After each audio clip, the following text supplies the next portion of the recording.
ഒരു സിനിമ 24 വർഷത്തിന് ശേഷം വീണ്ടും റിലീസ് ചെയ്യുക, അതും ജനങ്ങൾ ആ സിനിമ ആദ്യമായിട്ട് തിയേറ്ററിൽ എത്തിയതുപോലെ അതിനെ ഏറ്റെടുക്കുക, അത് വലിയൊരു അത്ഭുതം തന്നെയാണ് അല്ലേ. ദേവദൂതന്റെ ഒരു എക്സ്പീരിയൻസ് തന്നെയായിരുന്നു ഇന്ന്.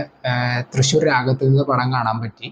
എൻ്റെ ഈ പടം കണ്ടു കഴിഞ്ഞപ്പോൾ സത്യം പറഞ്ഞാൽ ഞാൻ വളരെയധികം കാലത്തോളം ആഗ്രഹിച്ചുള്ള ഒരു കാര്യമായിരുന്നു. ഞാനെന്ന് മാത്രമല്ല, എന്നെ പോലെ പല ആൾക്കാരെങ്കിലും ചിന്തിച്ചിട്ടുണ്ടാവും ഈ സിനിമ എപ്പോഴെങ്കിലും ഒന്ന് റിലീസ് ചെയ്തിരുന്നെങ്കിൽ. കാരണം ഇപ്പോൾ റിലീസുകൾ പഴയ ഒരുപാട് സിനിമകൾ ഇപ്പം മറ്റുള്ള ലാംഗ്വേജസ് ആയാലും നമ്മുടെ മലയാളത്തിലായാലും ഒക്കെ ചെയ്യുന്നുണ്ട്. സോ സ്പടികമൊക്കെ ഇറങ്ങിയപ്പോൾ സമയത്ത് ഞാൻ ആലോചിച്ചു, ആ ദേവദൂതനൊക്കെ ആരെങ്കിലും ഒന്ന് റീമാസ്റ്റർ ചെയ്ത് അല്ലെങ്കിൽ റിലീസ് ചെയ്തിരുന്നെങ്കിൽ എത്ര അടിപൊളിയായിരുന്നു. സോ ആ ഒരു ആഗ്രഹം ഇന്ന് നടന്നു. പണ്ട് ചെറുതിലൊക്കെ ഈ സിനിമയിലത്തെ പാട്ടുകളൊക്കെ കേൾക്കുമ്പോൾ ഒരു പ്രത്യേകത തോന്നിയിട്ടുണ്ട്. എന്താണ് ഈ സിനിമയിലത്തെ പാട്ടിനൊക്കെ നല്ലൊരു പ്രത്യേകത ഉണ്ടല്ലോ എന്നൊക്കെ. പക്ഷേ വളർന്നു വരുന്തോറും ആ സിനിമയെ കുറിച്ച് കൂടുതൽ കൂടുതൽ അടുത്തറിയാൻ തുടങ്ങിയപ്പോൾ ആഗ്രഹിച്ചു എപ്പോഴെങ്കിലും ഈ പടം തിയേറ്ററിൽ ഇറങ്ങുകയാണെങ്കിൽ അത് എന്തായാലും മിസ് ചെയ്യാതെ കാണണം എന്നുള്ളത്. സോ ഇന്ന് ആ ആഗ്രഹം സാധിച്ചു. ഇതിൽ എന്താ പറയേണ്ടത്, നമ്മൾ ഏതൊക്കെ കാര്യങ്ങൾ പറഞ്ഞാലും അത് പറഞ്ഞാൽ തീരാത്ത ഒരു ടോപ്പിക്കാണ് ഈ സിനിമയുടെ. പ്രത്യേകിച്ച് ഈ സിനിമയുടെ മ്യൂസിക് ആണ് ഈ സിനിമയുടെ ആത്മാവ് എന്ന് തന്നെ ഞാൻ പറയും. വിദ്യാസാഗറിന്റെ ആ ഒരു ക്രിയേഷൻ, ഒരു മാജിക്കൽ ക്രിയേഷൻ പലയിടങ്ങളിലും നമുക്ക് നല്ല ഫീൽ വരും. ഒരു സിനിമയിലെ എല്ലാ പാട്ടുകളും അത്രത്തോളം മികച്ചതാവുക എന്ന് പറഞ്ഞൊന്ന് ആലോചിച്ച് നോക്കിയേ.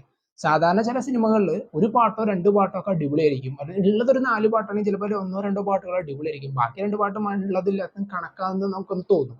പക്ഷെ ഒരു സിനിമയിലത്തെ അല്ലെങ്കിൽ 4 5 പാട്ടുകൾക്കൊക്കെ അതേ ഫീല് തരാൻ പറ്റുകയാണെങ്കിൽ ഒന്ന് ആലോചിച്ച് നോക്കിയാൽ അത് തന്നെയാണ് ഈ സിനിമയിലത്തെ ഏറ്റവും വലിയൊരു കാര്യം. കാരണം ഇതിലത്തെ എവർഗ്രീൻ ആയിട്ടുള്ള പാട്ടുകളൊക്കെ നമ്മൾ തിയേറ്ററിലിരുന്ന് കേട്ട സമയത്ത് എന്തൊരു ഒരു പ്രത്യേക ഫീലായിരുന്നു. കാരണം പഴയ കാലഘട്ടത്തിലേക്ക് പോയതും അത് മാത്രമല്ലാണ്ട് നമ്മൾ ആഗ്രഹിച്ചിട്ടുള്ള സംഭവങ്ങൾ അത്രയും നല്ലൊരു തിയേറ്ററിക്കൽ എക്സ്പീരിയൻസിൽ നിന്ന് കാണുമ്പോഴൊക്കെ എടുത്തു പറയേണ്ടത് എന്തരോ മഹാനുഭാവുലു എന്ന് പറയുന്ന ഒരു ഓപ്പണിംഗ് സീക്വൻസ് ഉള്ളത് ശരിക്കും രോമാഞ്ചിഫിക്കേഷൻ ആണ്. പറയുമ്പോൾ ഇപ്പോഴും എനിക്ക് പറഞ്ഞാൽ തീരുന്നില്ല. ഞാൻ എൻ്റെ സ്വപ്നത്തിൽ ഒരുപാട് ഇമാജിൻ ചെയ്തിട്ടുള്ള ഒരു കാര്യമാണ്. കാരണം ഒരു ഹൗസ്ഫുൾ പാക്ക്ഡ് തിയേറ്ററിൽ ഇരുന്നിട്ട് ഈ പടത്തിന്റെ ഈ ഒരു സോങ് നമ്മൾ കേൾക്കുമ്പോൾ ആൾക്കാരുടെ ഒരു റെസ്പോൺസും ആ ഒരു ഹെവൻലി എക്സ്പീരിയൻസ് ഒക്കെ എത്രത്തോളം ആയിരിക്കുന്നത് അത് ഇന്ന് എനിക്ക് ലൈവായിട്ട് കിട്ടി.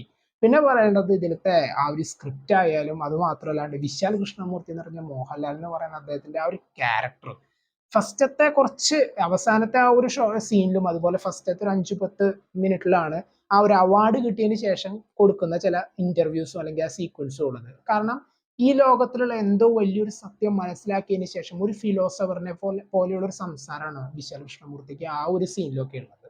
അത് എനിക്ക് വളരെയധികം ഫേവറേറ്റ് ആണ്. അതിന്റെ ഇടയിലുള്ള ഒരുപാട് ഭാഗങ്ങൾ അലീനയുടെയും മഹേശ്വറിന്റെയും പ്രണയം അങ്ങനെയുള്ള സംഭവങ്ങളൊക്കെ ഇങ്ങനെ കൊണ്ടുപോയി എൻ്റെ ഇടയിലുള്ള ചില സീനുകളൊക്കെ ട്രിം ചെയ്ത് കളഞ്ഞിട്ടുണ്ട്. പക്ഷെ ആ ട്രിം ചെയ്ത് കളഞ്ഞിട്ട് ബാക്കിയുള്ള മെയിൻ ആയിട്ടുള്ള സീനുകളൊക്കെ ജോയിൻ ചെയ്ത് വെച്ചപ്പോൾ ഈ സിനിമയുടെ സീരിയസ്നെസ് അറിഞ്ഞുകൊണ്ട് തന്നെ ചെയ്ത പോലെ തോന്നി. എവിടെയും ലാഗ് അടിക്കാതെ വളരെ സ്മൂത്ത് ആയിട്ട് സംഭവങ്ങൾ ഇങ്ങനെ കൊണ്ടുപോയതായിട്ട് തോന്നി. അതിന്റെ ഇടയ്ക്ക് ഒരു ഫൈറ്റ് സീക്വൻസും കൂടി കട്ട് ചെയ്ത് കളഞ്ഞിട്ടുണ്ട്, ആ ഒരു കുതിരക്കാരായിട്ടുള്ളതൊക്കെ. അത് വേണ്ടായിരുന്നു എന്ന് തോന്നി. കാരണം അത് കുറച്ച് അവിടെ നിന്ന് പെട്ടെന്ന് അടുത്ത സീനിലേക്ക് ജമ്പ് ചെയ്യുമ്പോൾ ഒരു വ്യത്യാസം, ഒരു കണ്ടിന്യൂറ്റി മിസ്സിങ് തോന്നിയിരുന്നു. ബട്ട് അതർവൈസ് സിനിമ അടിപൊളിയായിരുന്നു. അത് അടിപൊളിയായിരുന്നു എന്ന് പറയേണ്ട ആവശ്യമില്ല. കാരണം ഇത് ഇത്രയും വർഷങ്ങൾക്ക് ശേഷം ആൾക്കാരുടെ ഈ ആക്സെപ്റ്റൻസ് കാണുമ്പോൾ തന്നെ അറിയാം നമുക്ക്. പിന്നെ പറയുന്നത് രഘുനാഥ് പലേരിയുടെ ഇതിന്റെ ഒരു തിരക്കഥ. കാരണം പല ക്യാരക്ടേഴ്സിനെയും കുറിച്ചും പ്രോപ്പറായിട്ട് പറഞ്ഞു പോയിട്ടുള്ള ഒരു സ്ക്രിപ്റ്റും അതിനനുസരിച്ചുള്ള സിബി മലയിൽ സാറിന്റെ ഒരു മേക്കിങ്ങും എല്ലാം എടുത്തു പറയേണ്ട ഒന്ന് തന്നെയാണ്. പിന്നെ പറയേണ്ടത് ഈ സിനിമ ഈ പടത്തിന് എൻ്റെ ക്രെഡിറ്റ്സ് എഴുതി കാണിക്കുന്ന സമയത്ത് ഇതിന്റെ അണിയറ പ്രവർത്തകർ തിയേറ്റർ വിസിറ്റ് നടത്തിയിരുന്നു. അത് ഇരട്ടി സന്തോഷം തന്നു. പ്രത്യേകിച്ച് വിനീത് കുമാർ, സിബി മലയിൽ, പടത്തിന്റെ പ്രൊഡ്യൂസർ ആയിട്ടുള്ള സിയാദ് കോക്കർ, അവരൊക്കെ കൂടി വന്നപ്പോൾ ഒരുപാട് സന്തോഷമായി. കാരണം അത് അത്രയും നല്ലൊരു എക്സ്പീരിയൻസ് കിട്ടി. ആ ഒരു പടവും ആ പാട്ടും കഴിഞ്ഞ സമയത്ത് ഇവരെ തന്നെ വന്ന് എല്ലാവരോടും അവരുടെ സന്തോഷം അറിയിച്ചപ്പോഴൊക്കെ.